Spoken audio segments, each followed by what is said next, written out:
I'd been with Emily for about 7 years now.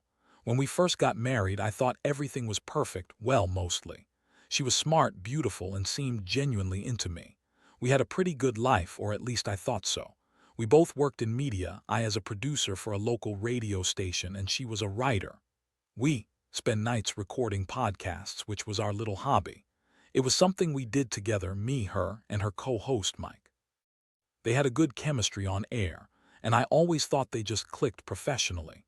But over the last few months, I started noticing little things. She'd be more irritable, snapping at me over nothing. Her phone became her new best friend, always glued to her hand. She'd get defensive if I asked who she was texting, and sometimes she'd get out of bed early in the morning or stay up late, claiming she was editing her latest article or doing some writing. I shrugged it off at first. Maybe she was just stressed with work or something. But then I noticed her changing her routines. She'd disappear into her office, closing the door tightly, and I'd catch her smirking or giggling when she thought I wasn't looking. It all came to a head one night during our regular recording session. We do a live podcast every Thursday, and I usually just sit in the studio listening.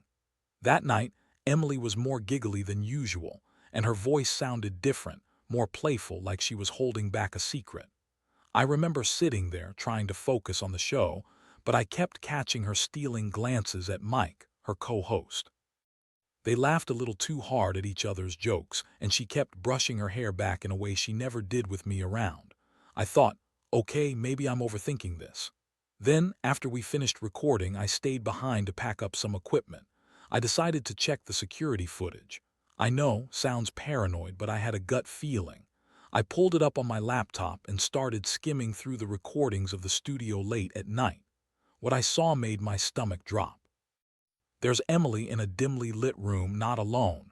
She's sitting close to Mike, and their faces are way too intimate. They're whispering, laughing, and then things get physical. She's kissing him with her hand on his lap, then they're making out. I couldn't believe it. I watched her cheat right in front of me on my own studio footage. I felt like I'd been punched in the gut. How long had this been going on? How stupid had I been to miss all the signs? I couldn't sleep after that. I spent the night replaying everything in my head. The way she'd look at him, the way she'd act secretive. The thought of her betraying me, lying to my face all these months, made me furious. I felt a mix of betrayal, heartbreak, and a burning desire to do something about it. I knew I had to confront her, but I wasn't ready yet. I just sat there, staring at that footage, realizing that everything I thought I knew about my wife was a lie. The next morning, I couldn't sit still. My mind was racing, and every time I closed my eyes, I saw that footage again. I couldn't get over how brazen she'd been, sneaking around with Mike like it was nothing. I felt stupid for trusting her, for believing that she was faithful. Part of me wanted to confront her immediately, but I knew I needed a plan. I wanted to catch her in a lie to see just how deep this betrayal went, so I decided to play it cool. I waited until she left for work, then I went through her phone. I wasn't trying to spy out of jealousy alone. I needed proof, something concrete, before I said a word. Her messages were mostly innocuous, texts to her friends, some emails. But then I saw a message from Mike. It wasn't just friendly banter, it was flirtatious, suggestive, like they were planning something. My stomach twisted when I read her reply. "Can't wait to see you tonight, it's been too long." That was the moment I knew I had to confront her. She came home that evening pretending everything was normal. I was boiling inside, but I kept my composure. We sat in the living room and I waited for her to slip up. Finally, I brought up the recording and the messages. Her face changed instantly. She looked caught, then annoyed. "Oh, come on, Jake," she snapped. "It's nothing, just a stupid joke. You're overreacting." I clenched my fists. "It's not a joke anymore, Emily. I saw what you did. I saw how close you've been with Mike. How long has this been going on?" She rolled her eyes and scoffed. "Oh, please, you're just jealous. Mike's just a friend. You're paranoid as usual. Maybe if you paid more attention to me, I wouldn't have to seek comfort elsewhere." Her voice was tart, full of that bitchy attitude she always threw when she was caught. I felt my blood boil. I wanted to explode, to yell, but I held back. I stared at her, trying to process everything. Her lies, her dismissiveness. I'd always known she could be bitchy and manipulative, but this was next level. She didn't even bother to deny it outright, just deflected with accusations of jealousy. That's when I realized she thought she could lie her way out of this, that she could keep pretending everything was fine. But I wasn't about to let her. I told her I knew about the affair, that I had the footage, the messages. Her face crumpled for a second, then she straightened up like she was ready for a fight. "Fine," she spat. "If you want to ruin everything, go ahead, but you're just insecure and pathetic, Jake. You think a little recording and some messages mean anything. You're overreacting as usual." It was a lie, all of it. I could see the panic behind her eyes, the way she tried to act dismissive but was unraveling inside. That moment, that confrontation, left me feeling numb. I realized I'd been played for a fool. The woman I loved, the woman I trusted, was sleeping with my co-host, and she didn't care about me. That hurt worse than anything I could have imagined. I sat there, watching her lie through her teeth, feeling the weight of betrayal crushing down on me. I didn't say anything for a while. I just looked at her, trying to hold my composure, trying not to break down. But inside, I was already planning what I'd do next.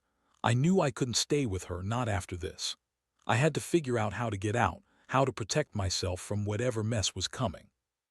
I felt like I was in a nightmare I couldn't wake up from. After that confrontation, everything shifted.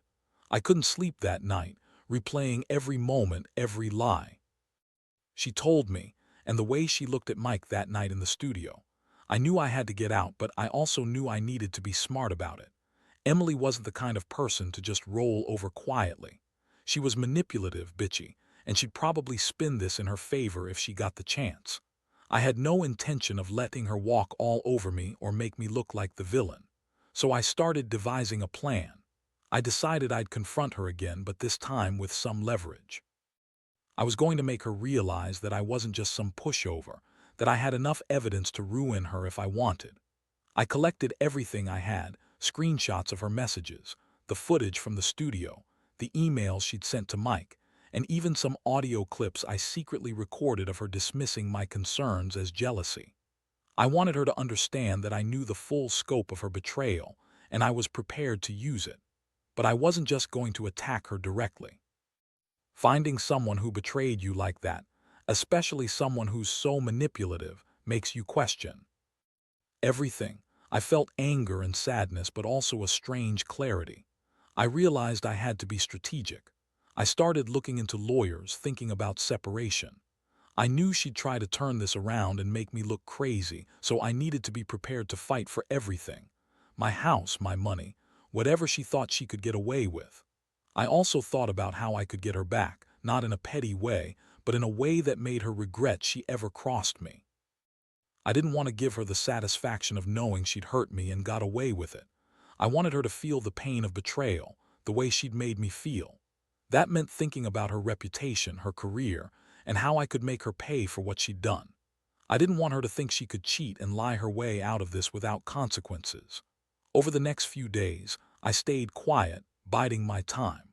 I made sure I kept all my evidence in order in case I needed to use it.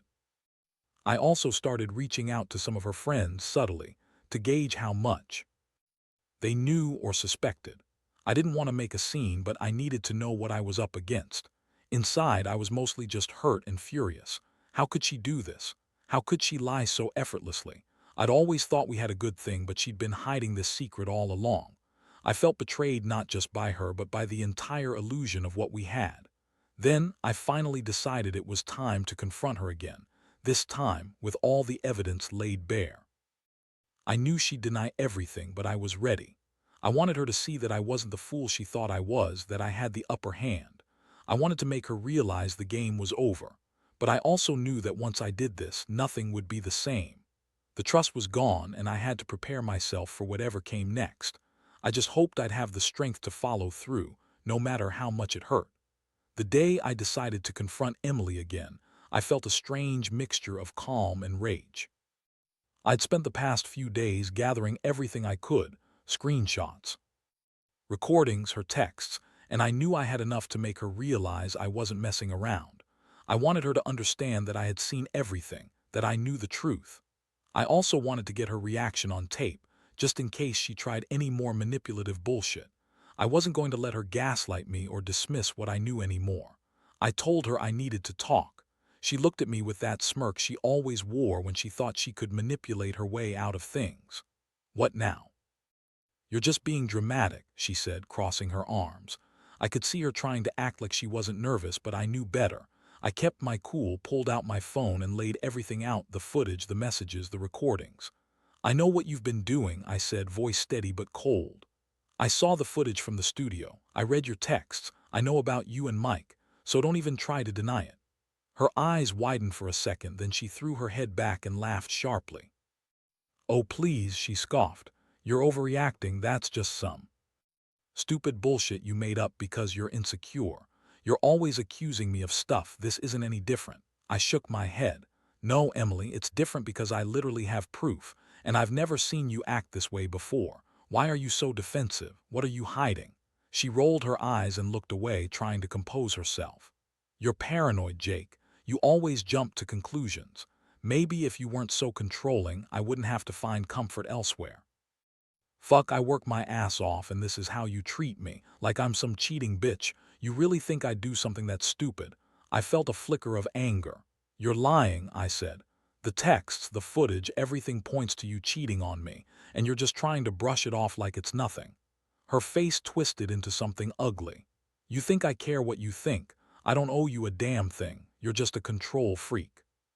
You're making this into some drama because you can't handle the truth, that I'm done with your bullshit. Her words hit like a punch. I saw the contempt in her eyes, the way she dismissed everything I brought up. But inside I was seething.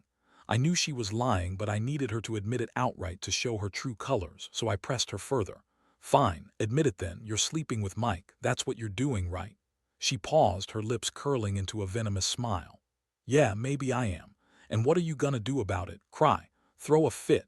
You're just a jealous, insecure little man who can't handle his wife having a life outside your pathetic control. That's when I realized she'd crossed a line I'd never thought she'd cross. The woman I'd loved and trusted for years was out for blood, and her words were like poison. I was furious, but also hurt in a way I couldn't explain. I'd always believed in loyalty, in honesty. Yet here she was, throwing it all away and daring me to do something about it. I sat there, stunned, fighting the urge to lose my temper. I wanted to scream, to yell, to do something that would make her feel guilty, or at least show her I was serious. But instead, I just looked at her, feeling the weight of everything crashing down on me. I realized that this was the end of the line. The trust was shattered beyond repair, and I didn't see any way back from this. Maybe I'd been naive, maybe I'd been blind, but I knew one thing. I wasn't going to let her continue to lie and manipulate her way out of this. I had her cornered, and I was ready to walk away. That night, I stayed up long after she went to bed, staring at the messages, the recordings, and trying to figure out my next move. I knew I had to do something definitive, something that would make her realize she couldn't just lie her way out of this. I'd already gathered enough to bring her down if I wanted. Now I needed to decide if I was going to fight for the marriage or walk away for good. Honestly, I was leaning toward the latter, but I wasn't making that decision lightly. I wanted her to see that I wasn't just some pushover anymore. I'd stand my ground. The next morning, I called a lawyer just to get an idea of my options. It was a strange feeling, knowing I was planning my exit, even as part of me hoped she'd somehow come clean and want to fix this. But deep down, I knew that wasn't happening. Emily had burned that bridge long ago with her lies, her dismissiveness, and her blatant betrayal. The lawyer laid out the process, talked about the potential for divorce, and warned me that she might try to fight me on everything, especially the assets and maybe even my reputation if she thought she could spin it. I also reached out to a couple of her friends, not to badmouth her but just to see what they knew or suspected. It was ugly hearing the whispers and seeing the pity in some of their eyes. I realized how much she'd been playing her game, how she'd been hiding this affair from everyone, pretending her life was perfect. I felt the sting of betrayal again, knowing I'd been the fool who never saw it coming. In the afternoon, I decided I'd confront her one last time, knowing I had everything I needed. I told her I'd be leaving, that I couldn't stay in a marriage built on lies and betrayal. Her reaction was classic. She threw a fit, yelled, accused me of trying to ruin her, and said I was a controlling, insecure mess. She called me pathetic and jealous, but I just looked at her with a mixture of sadness and anger. I told her I had evidence, that I wasn't going to pretend everything was fine anymore. I explained that I knew about her affair with Mike and that I was done. Her face twisted into a sneer and she spat, "Go ahead, leave. It's not like I care. You're nothing but a boring, insecure loser anyway." That stung more than I wanted to admit. I knew I was hurting her, but honestly I didn't care at that point. I just wanted out. I packed my bags and left that evening. As I drove away, I felt a strange mix of relief and heartbreak. I'd lost the woman I loved, the woman I thought was my partner for life. But I also felt a strange sense of freedom, like I'd finally taken back control. It hurt, yeah, but I knew I'd be better off without her lies weighing me down. I kept replaying the whole thing in my mind, trying to understand how someone I trusted could turn around and cheat so blatantly, so unapologetically. Now I'm in a place where I'm healing slowly. I don't regret confronting her or gathering the proof. I just wish I'd seen sooner. What I learned from this is that people can surprise you, even those you think you know well. And that sometimes the only way to move forward is to cut ties, no matter how much it hurts in the moment. If you're ever in a similar situation, trust your instincts, gather your evidence, and don't be afraid to walk away. Because at the end of the day, you deserve someone who's honest and loyal, not a liar and a cheat. Since leaving Emily, I've spent a lot of time thinking about everything I went through. It's been tough, no doubt. I won't sugarcoat it. That betrayal cut deep, and I still feel the sting of it often. But I also realize I've come out of this stronger, more aware of what I deserve and what I won't tolerate. It's funny how something so painful can end up being a wake-up call. One thing I've learned is that trust is everything in a relationship. And once it's broken, it's almost impossible to really get it back. I used to believe in forgiveness, in second chances, but not when the betrayal is so brutal and blatant. I see now that sometimes the best thing you can do for yourself is to walk away before you lose who you really are. I won't be that person who stays just because of fear or comfort. I want honesty, loyalty, and respect, things Emily proved she couldn't give me anymore. I also realize that the pain of betrayal can be a catalyst for growth. I've started focusing on myself, my career, my hobbies, my friends. For the first time in a long time, I feel like I'm reclaiming my life. I don't dwell on her anymore, and honestly, I want to forget her as much as I can. That's part of moving on. It's not easy, and I won't pretend I don't feel angry or hurt sometimes, but I know in my heart I did the right thing. Looking back, I wish I'd seen the signs earlier. But I also know that I can't change the past. All I can do is take what I've learned and make myself better. If you're reading this and find yourself in a similar situation, here's my advice. Trust your gut. Don't ignore the signs, don't make excuses for someone who's clearly lying to you. Gather evidence, be strategic, and don't be afraid to walk away. You'll be surprised at how much strength you have when everything is on the line. And finally, I want to say this. Though it hurts like hell, I don't regret standing up for myself. I refuse to be someone's fool. I deserve honesty and loyalty, just like anyone else. The pain will fade in time, but the lessons will stay with me forever.